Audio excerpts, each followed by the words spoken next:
still don't know what I was waiting for. And my time was running wild, a million dead-end streets. And every time I thought I got it made, it seemed the taste was not so sweet. So I turned myself to face me, but I've never caught a glimpse how the others must see the faker. I'm much too fast to take that test. Changes. Turn and face the strange. Changes. Don't wanna be a richer man. Changes. Turn and face the strange. Changes. It's gonna have to be a different man. Now may change me, but I can't trace time. All righty. We don't start with a musical interlude very often, but here we go. Special edition, episode 56 of Stick to Hockey Live. Jason Matias, Anthony DeMarco. I love this song, by the way. But never so fucking good, right? Whenever I hear this song, I think of Shrek 2 when he's chasing Fiona after they take the potion to change into the hue. It's the first song that comes to my head. Oh, my goodness. I didn't remember that. Obviously, a ton going on. It's been a whirlwind early morning here on this Friday as the Flyers, as you can see on our scroll on the bottom for those listening on or watching on the stream. By the way, real quick, if people have questions or anything they want answered, if you're on YouTube or Facebook or on Twitter as well, just tweet us or put a comment in the comment section. We see them here on our StreamYard app. And I want to get to as many questions from Flyer fans as possible as we go through this episode today. But the big news, obviously, is the dismissal of Chuck Fletcher. He is no longer the general manager and president of hockey operations for the Flyers. They put out a statement earlier today, and I'll read it as follows. The Philadelphia Flyers have released Chuck Fletcher from his duties as president of hockey operations and general manager. Daniel Briere, currently serving as the special assistant to the general manager, has been named the interim general manager while the organization begins the process of permanently filling two separate positions, president of hockey operations and general manager.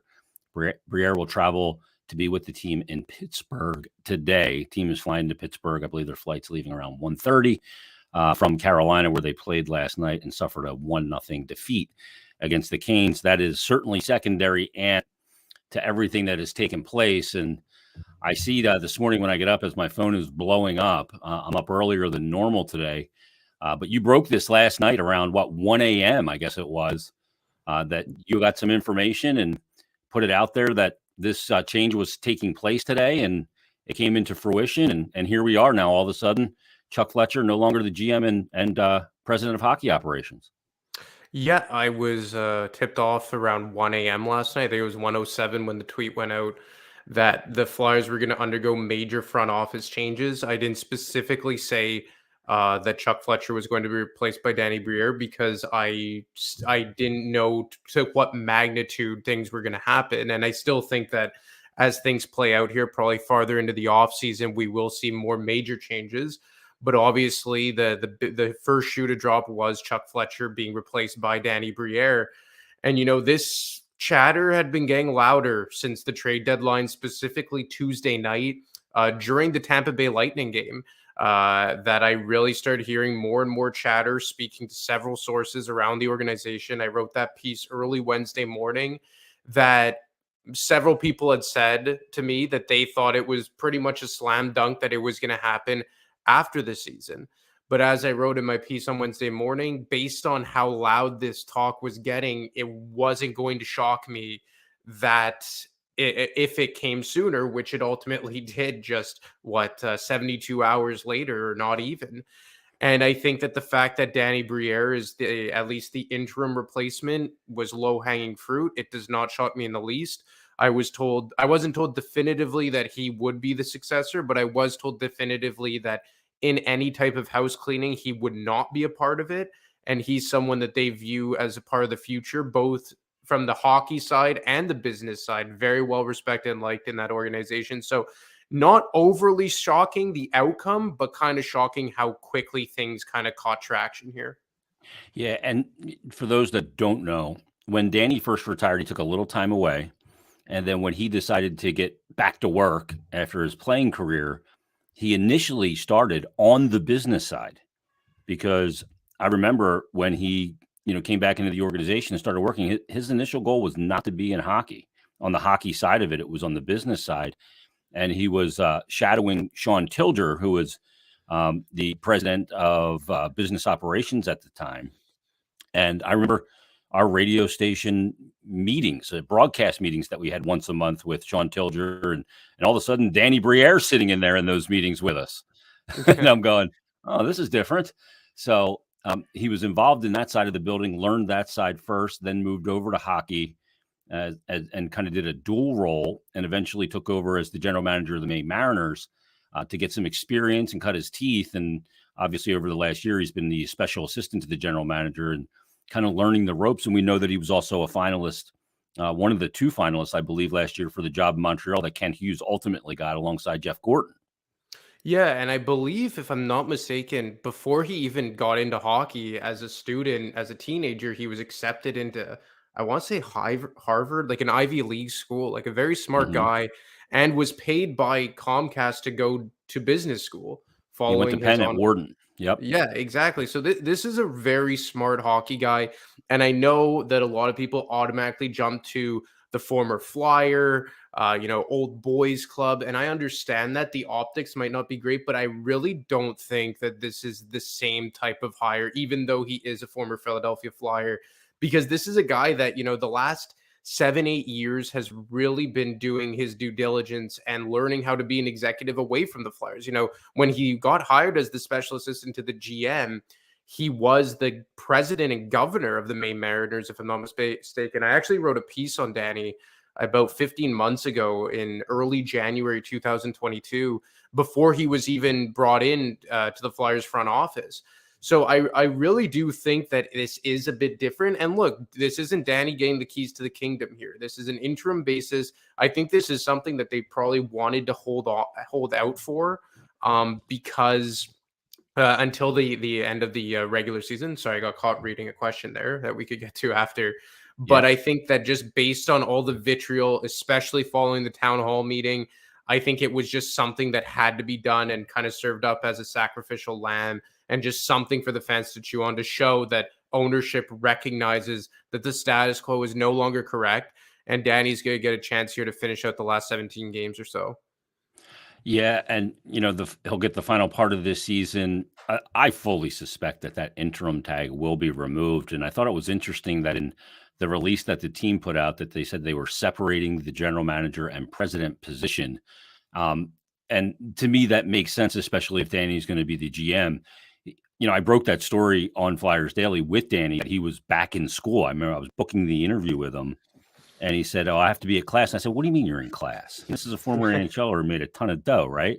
He goes, "Well, I went back to school." When I talked to him, he goes, before we even started recording, I said, he's going back to school at Penn to learn more business acumen, to better prepare himself. And I thought, I was really impressed by that, because I go, this is a guy's got a lot of money, could probably just skate on his hockey reputation, but he's decided to go back and put the work in at the University of Pennsylvania and the Wharton School, which is one of the best business schools in the world, and to better prepare himself that when he does get this opportunity, provided it was coming, that he was going to be as prepared as possible. So, and one of the things is, this is now a week later from the deadline, by short of a couple of hours. The deadline was 3:00 last Friday.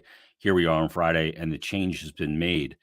One of the big things, and you just kind of mentioned it and alluded to it, was that they wanted to show the fans that, their anger and their disdain for what has taken place and where this team is for the last number of years, 3+, is not acceptable. And that it's not just, hey, we don't care, the building's got a decent amount of fans in it, and we're still making money. This is about getting it right.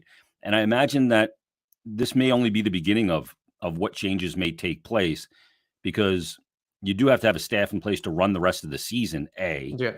And B, not ideal to do it in season at this point, but they felt the need that, I guess, the figurehead or the body they decided to put on the front of the bar, like in The Unforgiven, when Morgan Freeman's character was on the front of the bar, is Chuck Fletcher.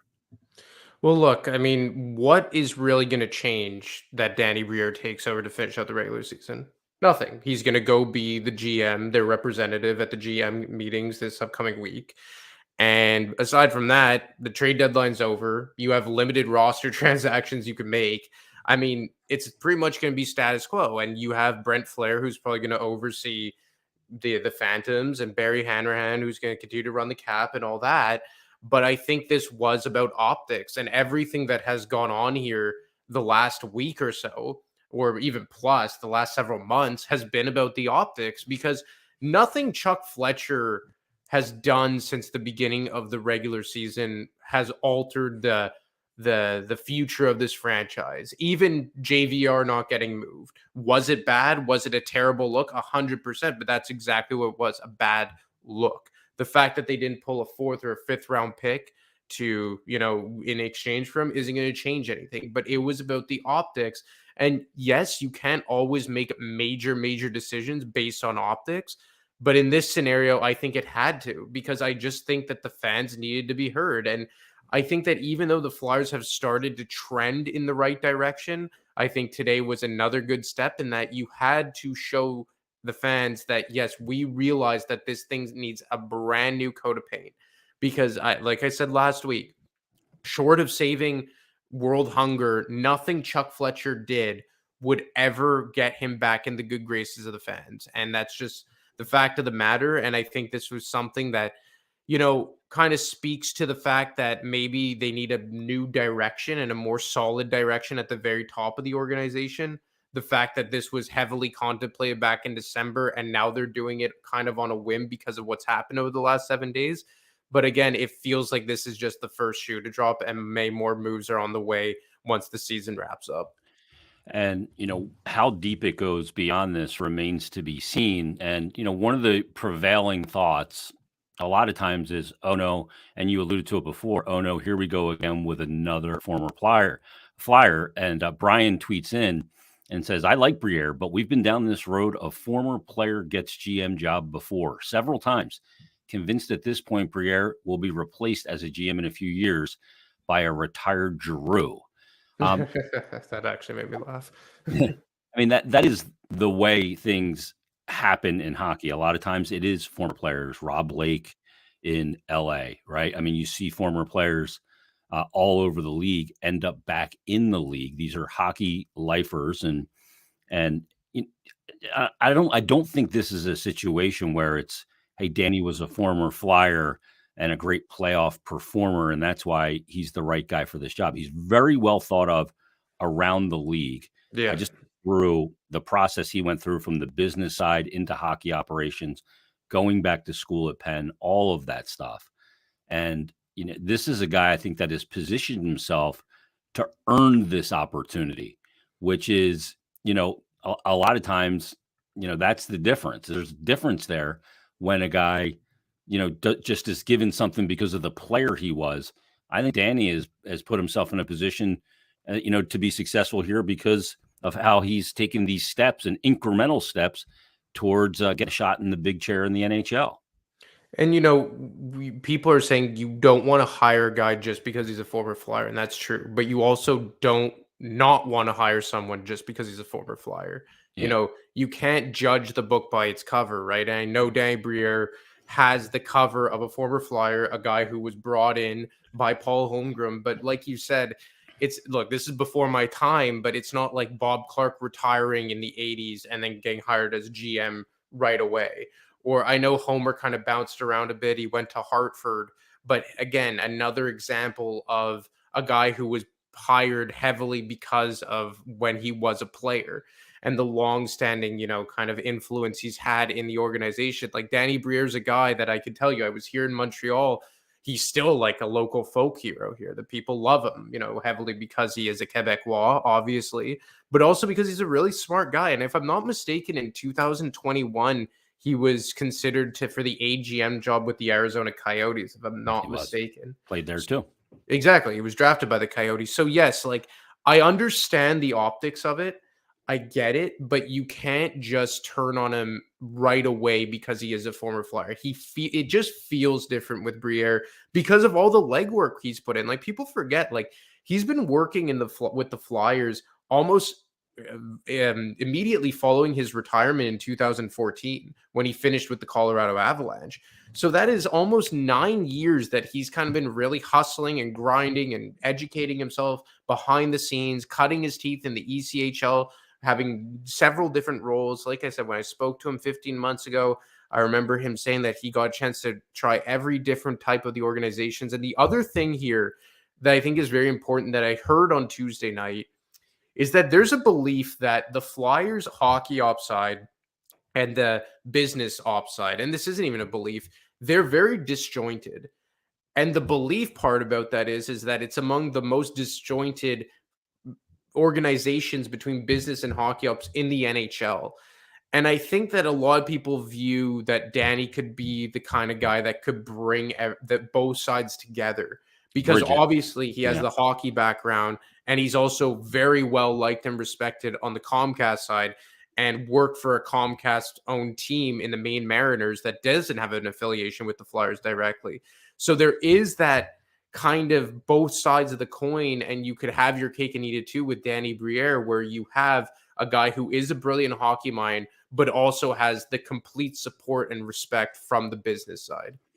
Yeah, and I think the other thing too is, we look at that in Philadelphia. You go from Bob Clark as the GM, and then it goes from Clark to Russ Falwell, and then after Russ Falwell, you have some different GMs through the years. Paul Holmgren obviously took over for a long period of time after Clark came back and was the GM, and he and Ken Hitchcock basically resigned on that same day to start that what turned out to be the Flyers' worst season. And then Holmgren took over, and then they hire Hextall as an assistant GM from LA, where he had just won 2 cups in 4 years, working with Dean Lombardi out there. And Hextall comes over as the assistant GM. And it seemed obvious at the time that he was the heir apparent to Paul Holmgren, who stepped down. A lot of people say in light of the Shea Weber offer sheet, because a lot of other GMs didn't want to deal with Paul after he put a poison pill offer sheet in front of Shea Weber, which eventually Nashville had to match. And the offer sheet was actually worth more money than the Nashville Predators were worth at the time as a total organization. And then Hexy takes over. We know how that went. He was fired. Chuck Fletcher came in, who had no affiliation with the organization. He's not a former player. Had no ties to the organization. His dad did not work for the organization. No, hockey guys know hockey guys. Then there's connections between Chuck Fletcher and Bob Clark and blah, blah, blah. But still, now you go back to a former player. And I think an important element of this, Ant, is if it is going to be Danny and that interim tag is going to be removed, who is the president? Who is going to take over that role? I would say it's very unlikely that you see a Paul Holmgren step back into that, who is pseudo-retired and wants to spend more time with his family, his grandkids, and everybody else, and has been, I guess, listed as an advisor. Clarkie's not going into that role. So who is the potential candidate to be the next president of this organization and help guide it back to big-time relevance?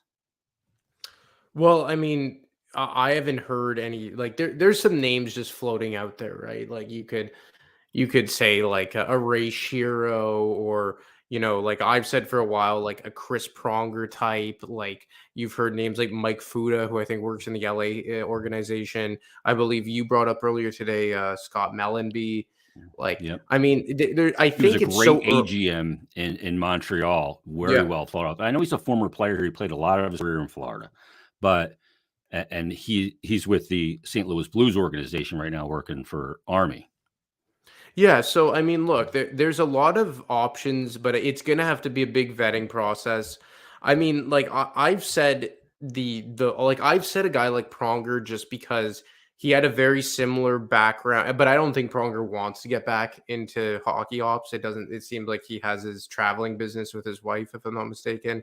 Yeah, but president role's different though. I think that maybe is something that could peak in. Well, like the reason why I've always said Chris Pronger is because I look at Brendan Shanahan in Toronto, And similar kind of like Pronger's more outgoing and funny and stuff, but like both worked at the NHL head office and player safety.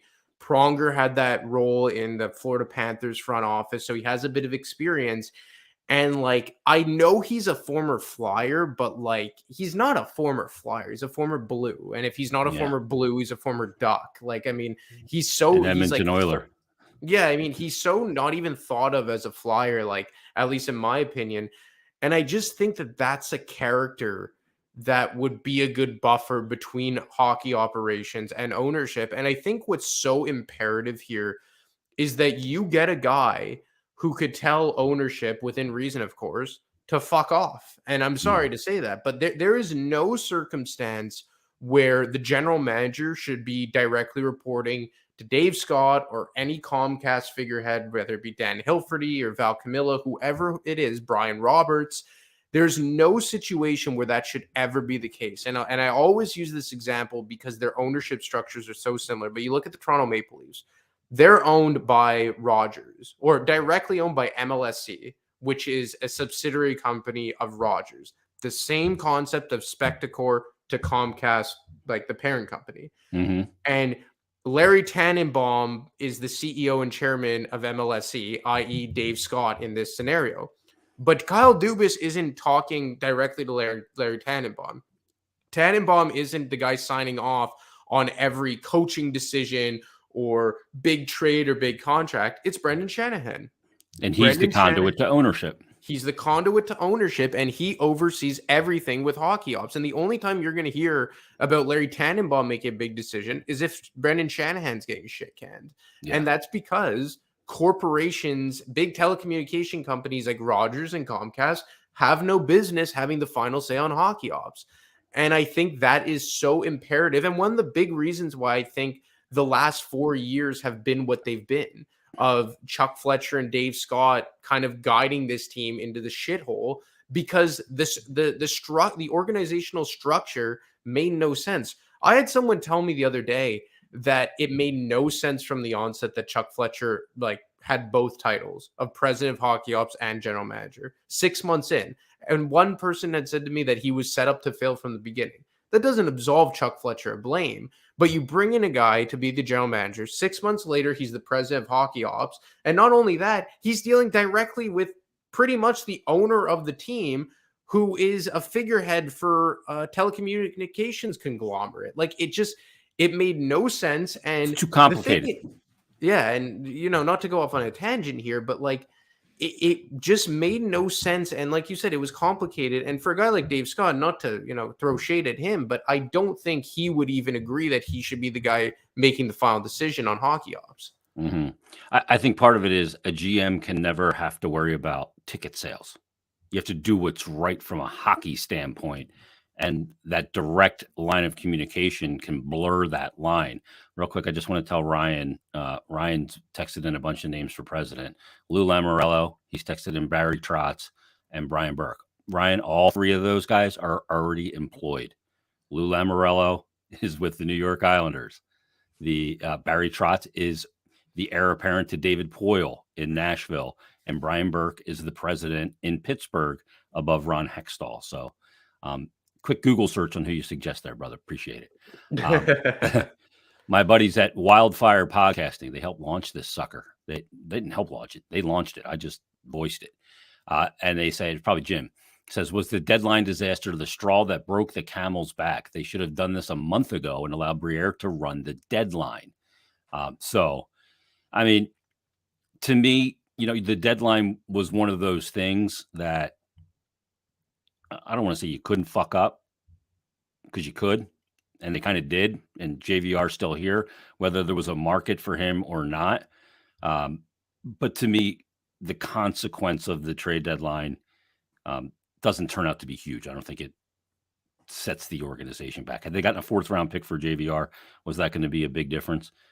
Probably not. But I mean, you look at some of the other decisions and the extension of Travis Sanheim on the first day of the season to an 8-year extension, essentially 9 more years, when he hadn't played a game for John Tortorella, or, not recouping assets for Rasmus Ristolainen at that deadline. You can even go back to Scott Lawton, when he was a free agent a pending free agent, and they decided to extend him and not trade him. They could have gotten a good value for him.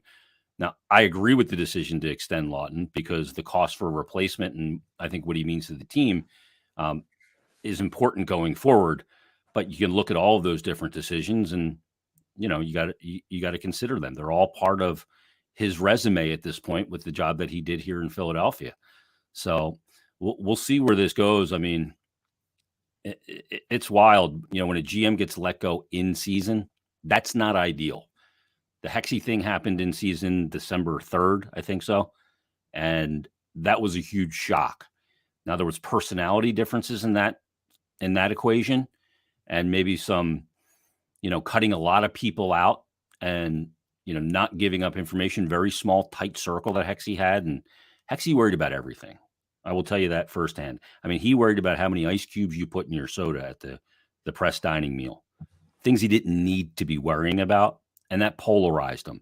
Chuck Fletcher is a smart man, very educated, went to Harvard, grew up in the game. His father is a Hall of Fame general manager, very smart guy. But I think where Chuck lacked here is he lacked balls. And creativity. You know what I mean? Creativity too. Yeah, and sometimes you just got to put your cheese out there a little bit. I mean, I guess it was a ballsy move to sign Kevin Hayes, and he really had no choice because of the Nolan Patrick situation. He made a ballsy move with Gudis and Niskanen, which was panned at the time. Ristolainen. Ristolainen. I mean, he made some bold decisions, whether you agree with them or not. The team is where the team is, and this was inevitable. Shocked that it happened in season. A lot of times they say if you listen to the fans, you'll be sitting with them. He wasn't a guy that listened to the fans, but the organization listened to the outrage here, and I think that played a huge part in this. Yeah, look, I mean, I've said numerous times, and I was told this the other day, that Chuck Fletcher is far from the only problem here, but he was part of the problem. And even if you I've said this numerous times, if you break down his moves over his tenure here, move by move, you could say that they're not terrible. There's some good ones in there, even if they didn't make sense for the team. In a vacuum, the Lawton extension is a fair one. In a vacuum, the Ristolainen extension is a fair one. But when you look at it all as a collective, I always forget this word and I remember it after and I kick myself in the ass, but a collective pie or whatever, or on a macro scale. There, finally I remembered it. If you look at all of his moves on a macro scale, they really didn't make a whole lot of sense.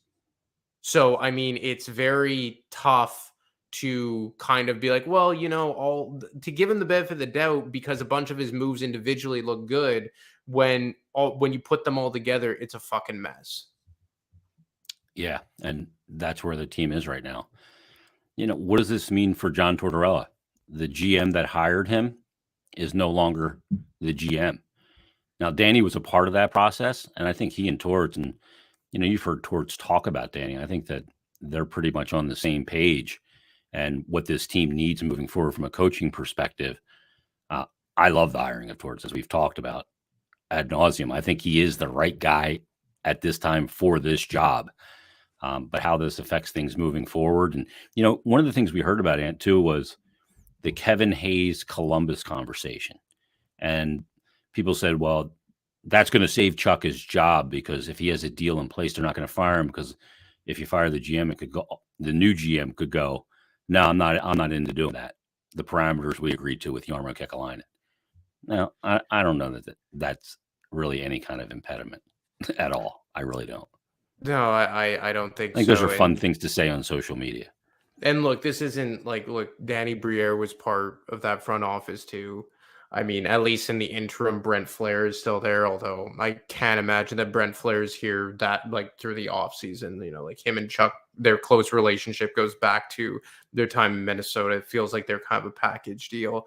So I don't think that's going to really destroy any potential deal between the two teams. And look, we're not talking about a monumental shift in both organizations here, right?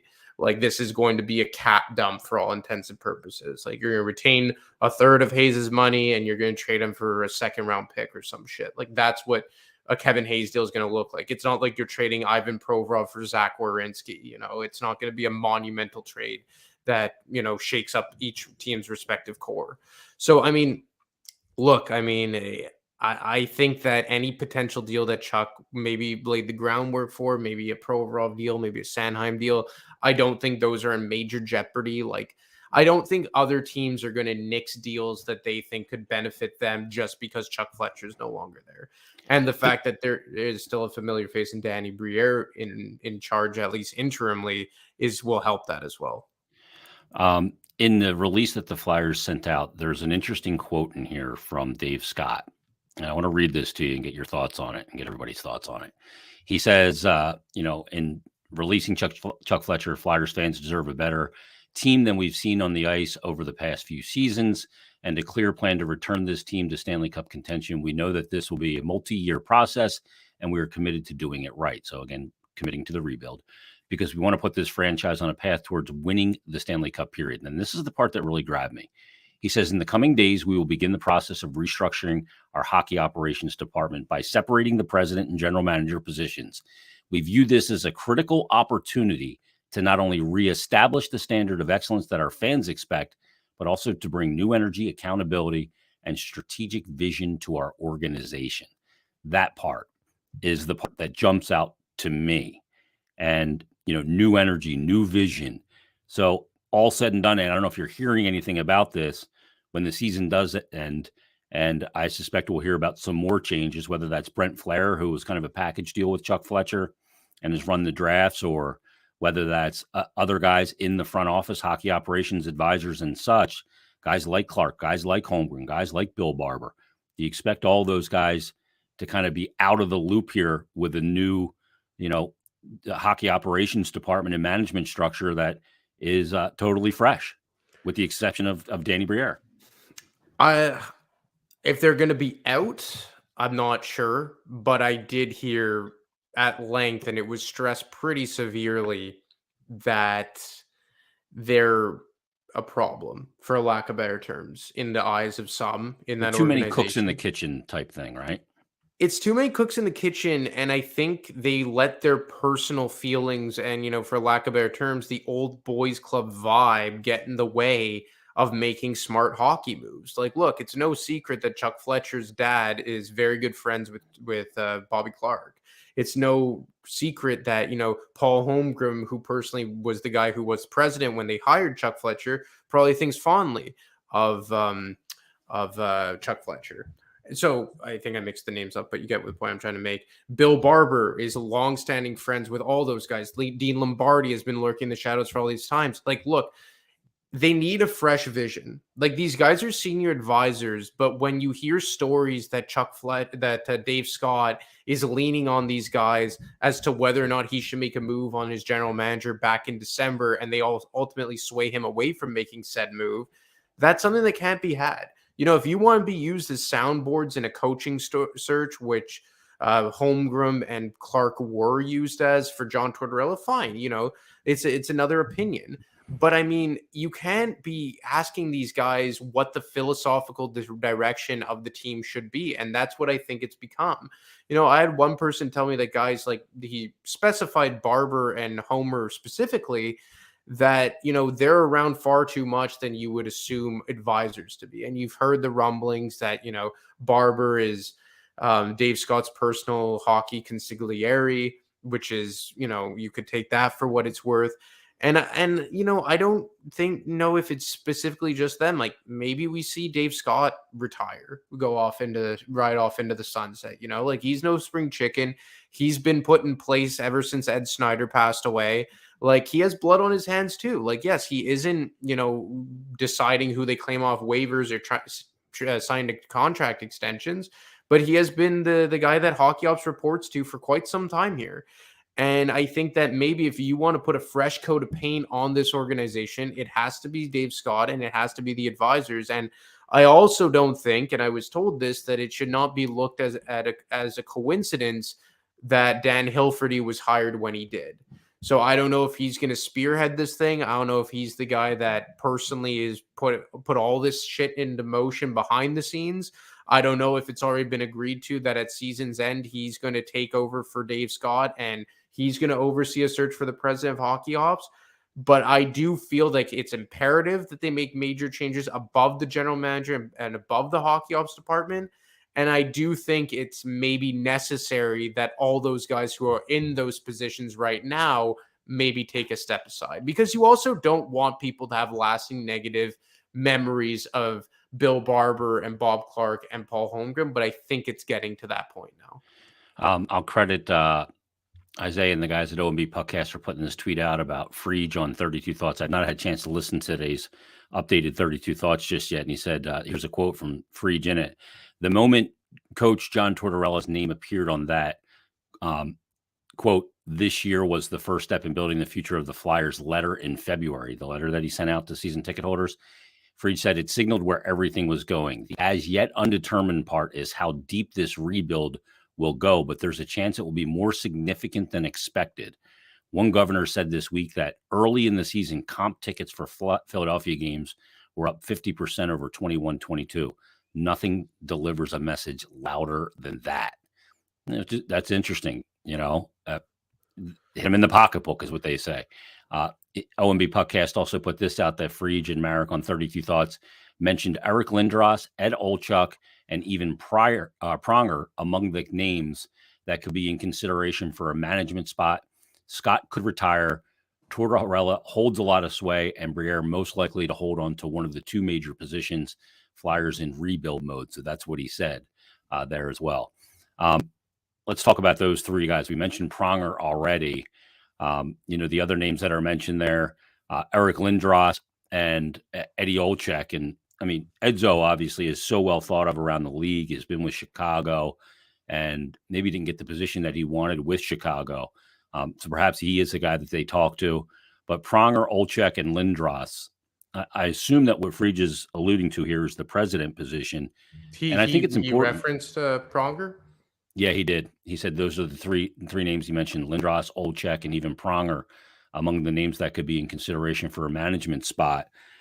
When you look at those three guys, Danny is a first-time GM. I think he needs a guy there that has kind of been through it as a GM or been in hockey operations to help guide him for some of the things that in areas that maybe he's not as well versed in and doesn't have experience in. So that would lean to Ed Olczyk being the guy with the most of that knowledge, although Pronger has never worked in hockey operations outside of with Florida after he first retired and with Peter Luukko down there. But Lindros doesn't have any management experience. Yeah, Lindros, I wouldn't go there. I wouldn't do that. Like, Eric more than me, but I think, look, Pronger was somebody that I've been saying for 2 years now, but that was completely pulling out of my ass, is just kind of like thinking about the ideally best guy. But we just talked about this before we even have listened to 32 Thoughts. Chris Pronger fits the personality description. He fits the experience description.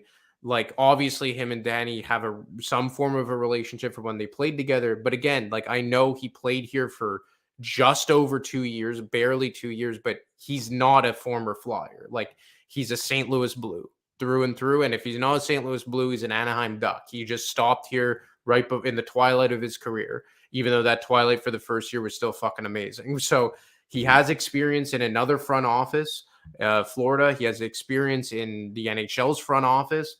I mean, that's the guy I would zero in on. And it's pretty cool that Friedge has already named him as a potential president of hockey ops, but that's the guy to me that makes the most sense. Lindros, I think, would be more of a face. He has no experience. You need a guy with a pedigree here.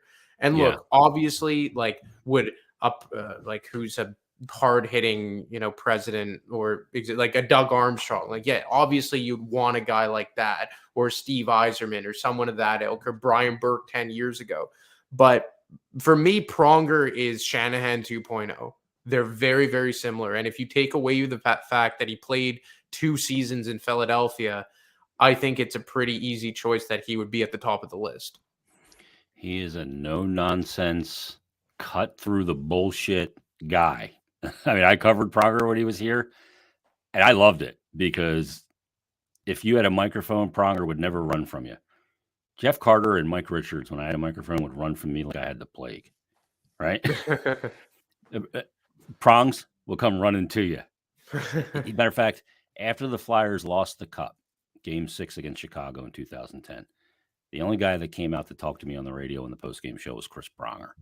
I always remembered that. So He's not a guy that's going to run from anything. And that attitude, I think, is very, very important. Now, the other element, too, with Danny is, when the league had the lockout and the league came back with new rules, Danny Briere took off as a player.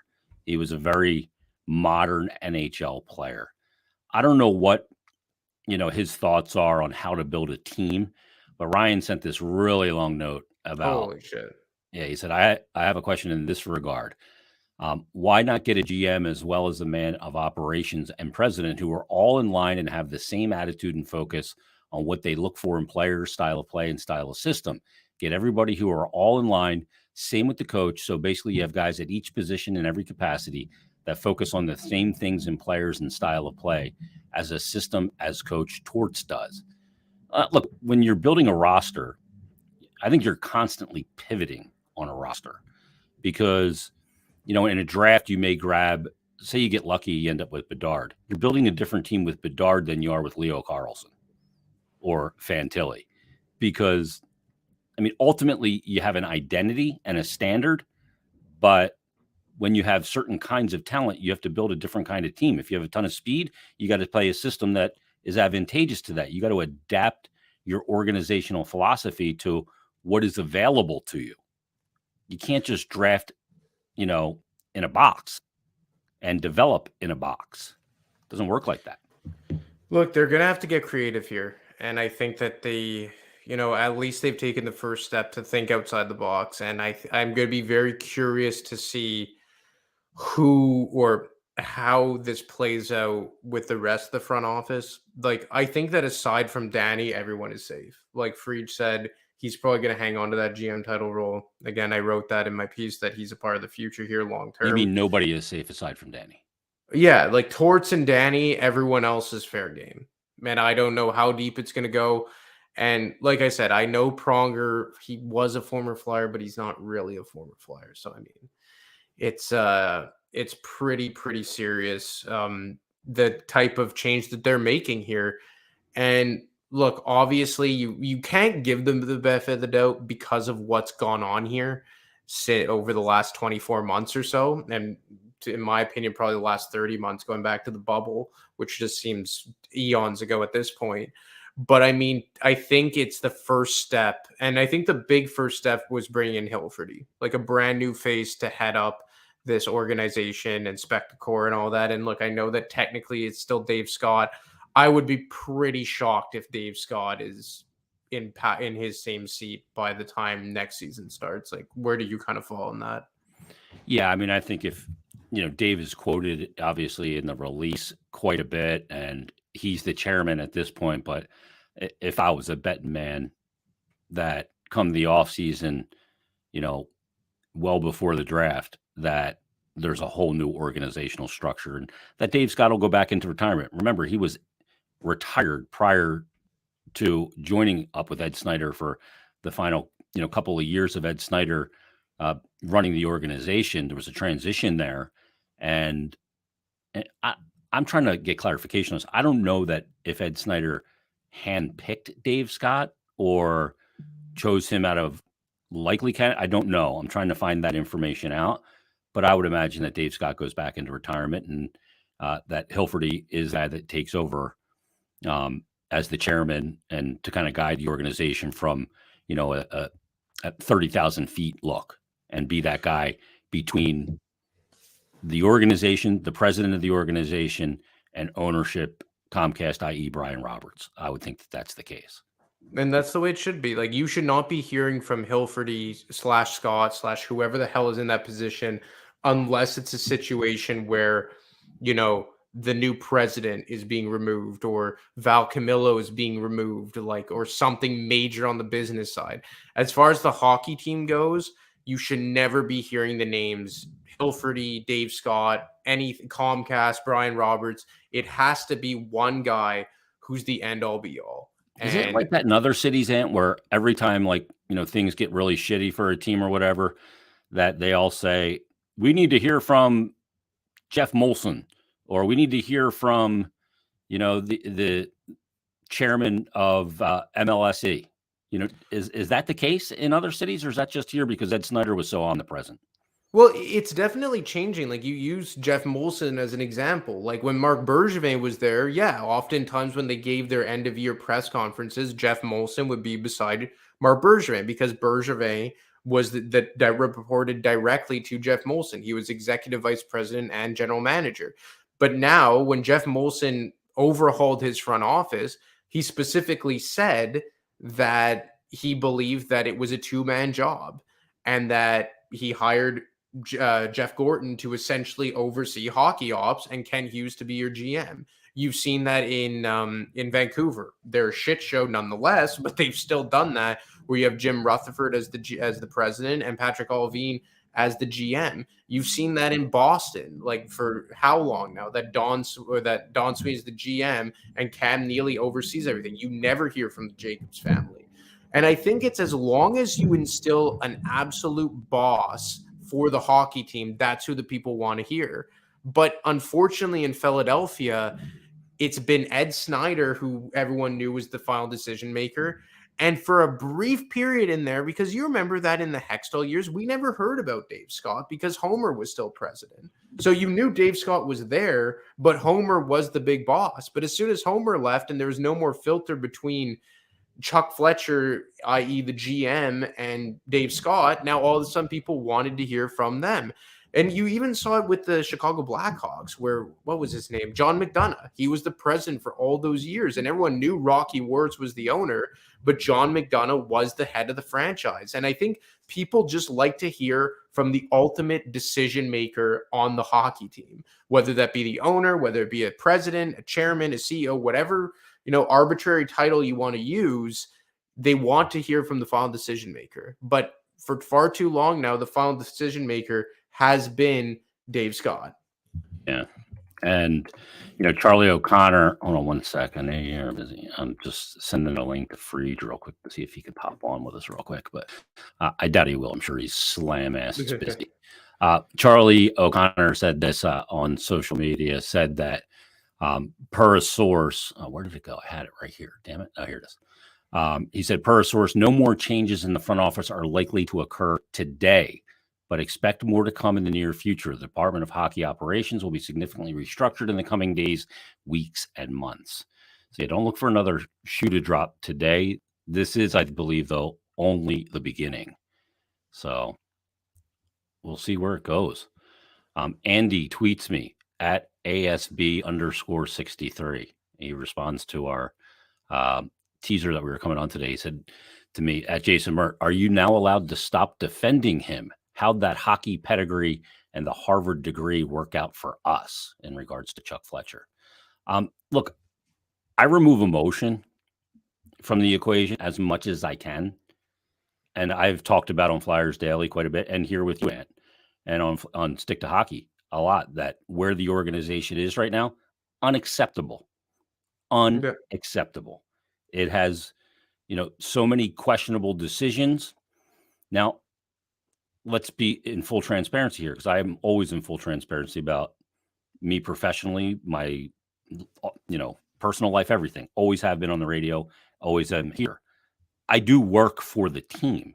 So there's certain things I can't attack guys on those levels as an employee of the team when I disagree with things. If you work for IBM and IBM is doing, putting out bad products and you're an employee there, you can't go on social media and just going, and lambasting, a president in your organization.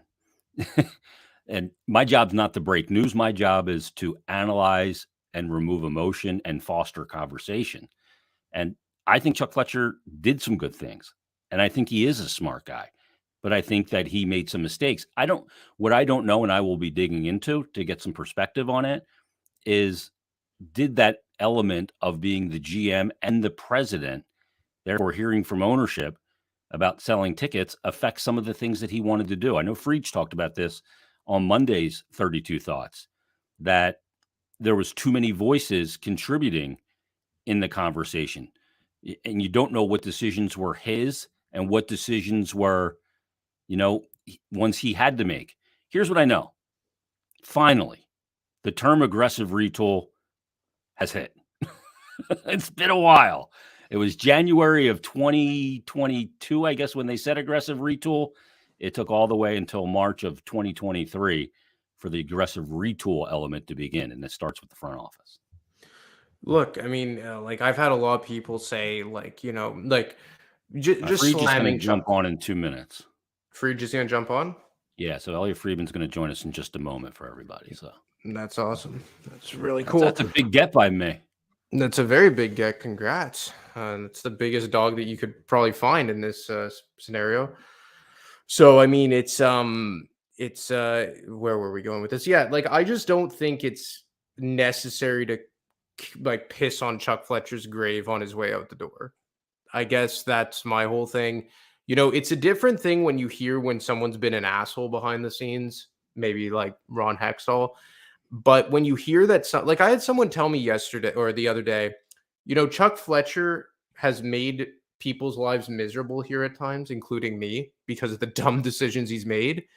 But I will still always vouch for him as a person because he'll give the shirt off his back. And look, pardon me? It does give you more leash. Look, my grandmother, I think, is the nicest woman I've ever met, but I don't want her running the Montreal Canadiens, So, like, I understand that point.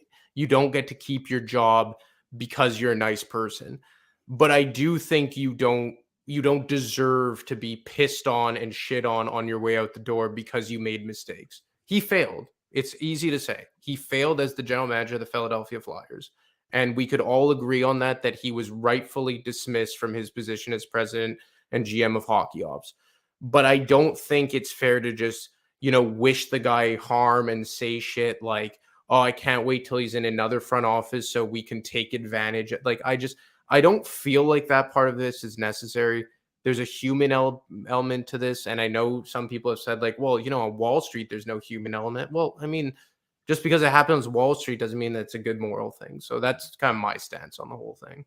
Yeah, I agree with you. I mean, this is a big day, man. When GM has been let go in season, it is a big, big deal.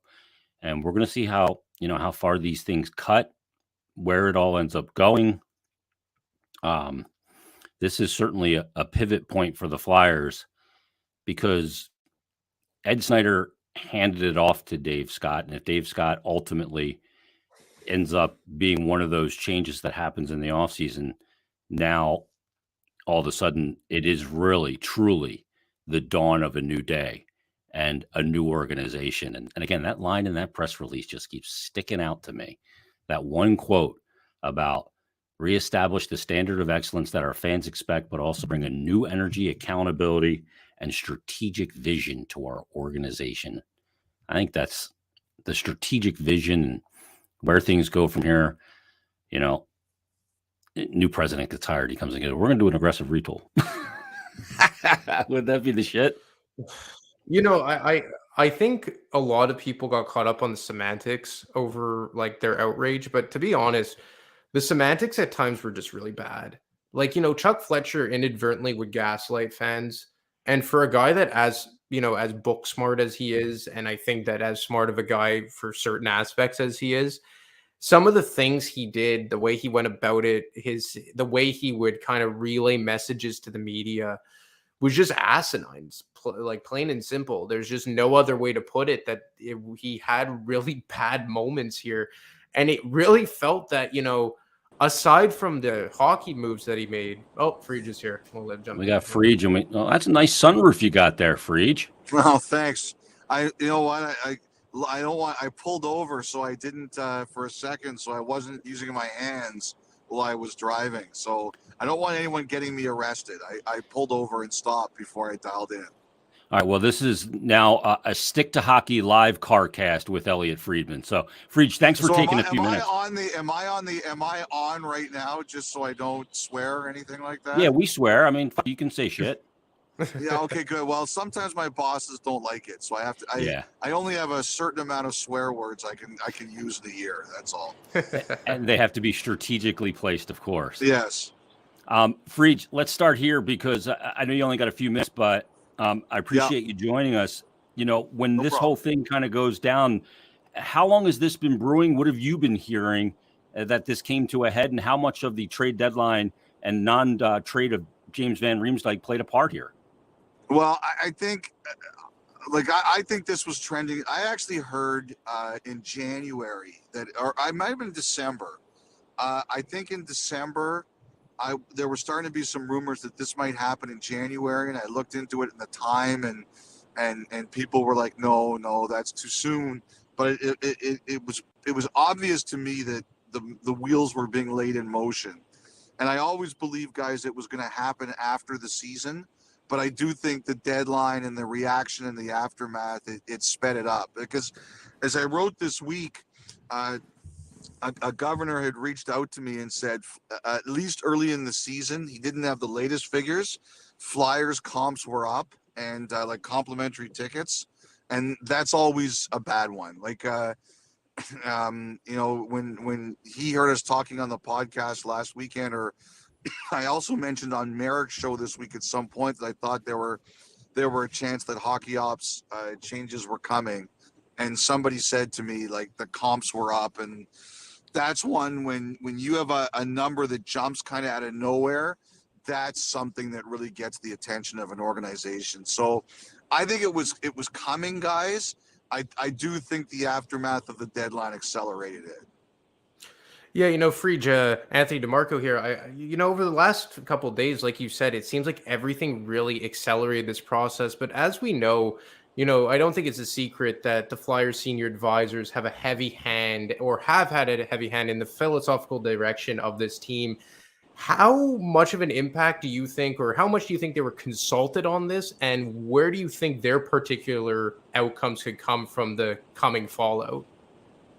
Well, first of all, Anthony, hello. Secondly, I it's too early to say. It's interesting. It's interesting. I've had mixed kind of answers on that to this point. I think that I do think that I just want to be careful with what I say. I think there's a chance that everything here changes. I don't know. I think it's what is clear to me is that Philadelphia's hockey operations or business operations and ownership have been discussing about changes for a while, and what that's all going to look like and what that's all going to mean. And I just think that there's a chance that we are going to see differences in the way that things are going to operate. We know there's going to be a long rebuild. They've never done that before. We know there's going to be two jobs here. What are the duties of, one thing we don't know yet is, sometimes when you have a president of hockey ops, you look at Boston, Cam Neely and Don Sweeney, you look at Colorado, Joe Sakic and Chris McFarland, you look at those kinds of setups, it's one person's job to manage up and it's another person's job to manage down. One handles the hockey ops and everything beneath them, and one is sort of like the lead. Nope, there goes Friedge. We lost Friedge for a second as he's driving in the Toronto metropolitan area. We'll see if we can get him back here very quickly. There he is. You're back now, Friedge. No, he's gone. You guys got good cell phone reception up there in the north of the border? What's the deal? He's an employee of Rogers, so he can't give his honest opinion, I guess. That's okay. I'm with Rogers too on my cell phone. But yeah, I guess until we get Friedge back here, I do think, and the other thing I kind of want to ask him about this, if we have time, of course, is that, the timing of the Hilferty hiring and how much of an impact that had on everything. Because like Friedge said, there was a lot. All right, guys, I have to run. I got to go too, but I do think the possibility that this could be the end for Dave Scott could answer that question too. Absolutely. Hey, Friedge, thanks for a couple minutes. Drive safe up there, all right? Yes. No touching the phone. No touching the phone. I was using my CarPlay. Good job. Well, the sunroof looks good and the ceiling's nice and clean. Be well, Friedge. Thanks. Thanks, guys. Take care. And there he is, Elliotte Friedman. He's a busy guy this time of year and all this going on. I wanted to ask him, because let me kick him out of the studio here. So I'll kick him. There, we just kicked Friedge off Stick to Hockey Live. That's a new high for the program. One of the things I wanted to ask him was that moment back on, let me give you the exact date here, February 14th. It was Valentine's Day, when all of a sudden we get the email that Daniel J. Hilferty joins Comcast Spectacor as the chief executive officer. Dave Scott to continue as chairman. Was that the beginning of how I termed it now very poignantly of aggressive retool? Is that when this all started? Is my question. I have a feeling it is. That's when an action plan started to go into place. I think, as Friedge said, he mentioned that it was probably going to come into effect in the offseason. I think that's when they started to want to get their ducks in a row. And then this was just the shoe dropping in response of the trade deadline. I think that that's really what fast-tracked this whole thing, because you saw the vitriol online. You saw what happened at Town Hall. Like, you saw, like, Steve Coates trying to act like a human shield, which, I mean, I can understand Coates' standpoint, but at the same time, you can't, judge fans for the way they feel about a hockey team. And I think this was literally something just to calm the angry mob today. This was a move about optics. That's what today was about. I think that it's not the end all be all. Friedge just went into depth about how they're going to have a president of hockey ops and a general manager. He was kind of explaining the two different responsibilities that both have. But I mean, I just think that all in all, it's a baby step in the right direction. And I think this season has been a long list of baby steps, both from on the ice and what John Tortorella has brought in that regard. And now you're seeing it in the front office and the overall organization of the team or direction of the team. And I think that we should really, I think that it's a good day. As unfortunate as that is to say, because like I said before Friedge jumped on, I don't think it's ever fun when someone loses their job, even though they are paid handsomely. And I'm not saying that, but I just think that it was something that was desperately needed. Just a couple more things here. Drago629, Ivan Drago, I must break you. He says, do you think Torts will take input from Briere with the quote interim tag? He's already been taking input from Danny Briere from the moment he was hired. He cited it a few times, talking about Briere's effect on TK. And he said a couple of times in press conferences, sitting around talking about, the game with Danny Briere. And I think he's got a ton of respect for Briere.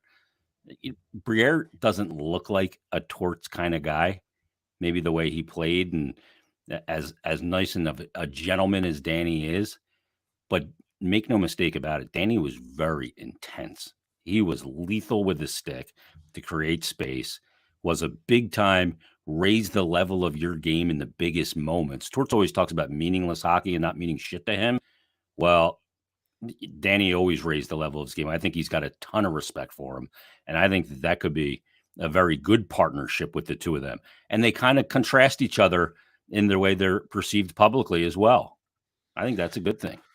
And I think, Danny, you had all those reports coming out during the hiring process that Chuck Fletcher or John Tortorella wasn't Chuck Fletcher's guy. And we know his guy was Barry Trotz and maybe Jim Montgomery and all that. But I think the one thing that kind of got lost on all this is maybe he wasn't Chuck Fletcher's guy, but I think John Tortorella was Danny Briere's guy. And I think that was kind of obvious right from the onset from people I spoke to, that even though Chuck Fletcher may have not been involved, there's a lot of people in hockey ops that wanted him involved or wanted John Tortorella to be the coach of this team. And I think Danny Briere was one of them. And since this season started, I think Tortorella's comments would lend itself to believe that is the case. And I mean, I don't think that's going to be an issue. Briere was one of the guys who led that coaching search alongside Chuck Fletcher and Brent Flair. So I don't see that being an issue whatsoever. We get this message on our stream from Kevin Quinn. He says Pronger and Torts, if Pronger was to be named the president or in some high management role, Pronger and Torts would either create a dynasty or murder each other. Well, but I think that's the entire, organizational structure that wouldn't be a problem, right? That's the entire point of what we're getting to, is that theoretically, I mean, sure, from time to time, of course, but theoretically, Pronger and Torts wouldn't and shouldn't be in direct contact with one another. And I think that's the entire point, is that you don't want your president having day-to-day contact with your coach, or your coach with the owner, and the owner with the assistant coach, and all that shit. Like, that's why there has to be a structured organizational ladder where everyone has their, their prioritized delegated positions. Like, just for argument's sake, is if Pronger's president and Briere is GM and Torts is coach, there shouldn't be many situations on a day-to-day basis that Pronger and John Tortorella should be in direct contact with one another. And I think that's the entire point of what we're trying to get at here. Yeah, no question about it. We get this from Anonymous. Is that the internet guy? He said, I hope they stop trying to give us, quote, Flyers-style players and just get good players instead. I don't care if they hit or fight. I want them to win, and also not spear players in the groin. Look, I think the Flyers almost overcorrected the steering wheel when it comes to, as Anonymous said, Flyers-style players, because it was all Broad Street Bullies for so long. And then I think that they became a really soft team the moment that they traded Wayne Simmons. And they became a team, for lack of a better term, I know this term gets made fun of a lot, they became a team that was easy to play against. There was no accountability for the opposition. And I think they overcorrected the steering wheel and drove themselves into a ditch in a way by doing that. Have to have some of that. If you want to call that a Flyer-style player, is Pat Maroon a Flyer-style player? Maybe in the DNA of the organization, yeah. Is Matthew Tkachuk a Flyer-style player? Oh, hell yeah. And he could play for my team any day of the week. I think you got to have some of that grit, some of that accountability for the opposition on the ice, because we've seen teams that don't have it and they don't go anywhere in the playoffs. And if they do go somewhere in the playoffs, it's after they got it, like Tampa did. Yeah, no, I don't think that that's like Flyer-style players. Like, they haven't had that identity, like you said, since Simmons came aboard. And even when Simmons came aboard, like, Ron Hextall kind of stripped all those players away. Like, you get rid of Scott Hartnell, you get rid of Zach Ronaldo, you get rid of Steve Downey, like all the guys that were those types of players when Holmgren was in charge. In quick order, Ron Hextall kind of, shoveled those guys out the door. And you didn't really draft those kind of guys either. Like, maybe Wade Allison's the only one that really made a big difference in that, in terms of being a Flyer type of player. But look, I think that you can't think about that yet. Like, everyone knows in that organization that they need high-end talent. Like, before he was fired, Chuck Fletcher said it, Danny Briere said it, John Tortorella said it. Everybody knows. Everybody's well aware in that organization they need star players. But I do think that you've seen a tangible difference to what, let's say, a guy like Nick Delorier has meant this year. Now that he's playing good hockey, what a guy like Rasmus Ristolainen has made this year. So yeah, Sealer as well brings a little Nick bit of Sealer, that. I mean, big picture, Nick Sealer is your seventh D, and I don't know that he fits the timeline of the rebuild anyway. Risto, as long as he's here, and he's got 4 years after this, does. You look at Delorier, who's got 3 years after this, does. I did a thing on Flyers Daily about players who's got what left to prove. And I put together a list of players that still have something to prove. And I had Frost, Sanheim, Farabee, York, Hayes, and Allison on that list. And then the guys who have, to me, kind of proven what they are, good, bad, or indifferent, were TK, Lawton, Provorov, Tippett, Cates, Ristolainen, kind of a tweener, Sealer, Delorier, and obviously Hart. So, when you look at those guys that still have something left to prove over these final, 17 games now, Frost still has something to prove. Although over the last, 35 games, he has one more point than Owen Tippett does, but our perception of the two players is vastly different. And then you look at Sanheim, who healthy scratched in Calgary, benched for a period. He and Torts got to figure that out, and he's got to come back next year and have a good year. Farabee, I think Torts is going to give Farabee the pass this year because of a surgery on the neck on June 25th. He understands that. York, to me, still has a little bit to prove. Been better, been good since he's been back up. Hayes, I don't know. I don't know if he's part of the long-term plan here. I tend to think not. And then Wade Allison's a guy too that needs to prove he can stay in the lineup. But Allie's a guy that plays the game with reckless abandon. I always say this, Ant. NFL running backs, when they step out of bounds, in the NFL, it's not guaranteed contracts, and you don't sign a deal and see every penny of what you signed for. They say when they step out of bounds half a yard short or a yard short instead of taking the hit, that's a business decision. Wade Allison doesn't play the game with any business decisions. He's a guy who knows how to play one way. Boards be damned. He's going to be a bowling ball out there, and that's going to affect his availability at times. Yeah, I mean, I think there's a lot to like here, and I think that's what's kind of gotten lost in this season is that despite like a lot of dysfunctionality off the ice or a lot of speculation, for lack of better words, off the ice, there has been a lot to be encouraged about on the ice. And I think that's what we've come to realize about this team.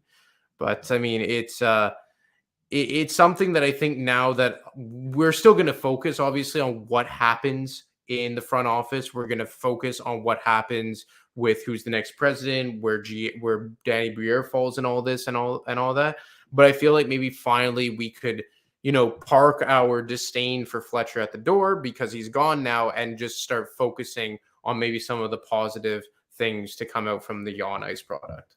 Yeah, and where they go now going forward. All right, let's wrap it up there, Ant. This was, we certainly said a lot. We analyzed it quite a bit. Tons to talk about. We'll see how things develop. And, as Charlie said in his tweet, Charlie O'Connor, that no other moves are imminent today. And we'll see what happens here in the coming weeks.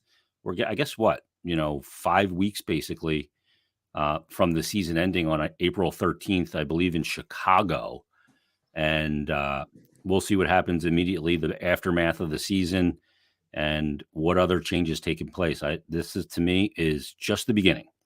And where they go from here and the decisions that are made ultimately will determine a lot. And we just hope that, with this move, that Danny Briere brings, a different light to the organization and maybe a little luck, a little lottery luck.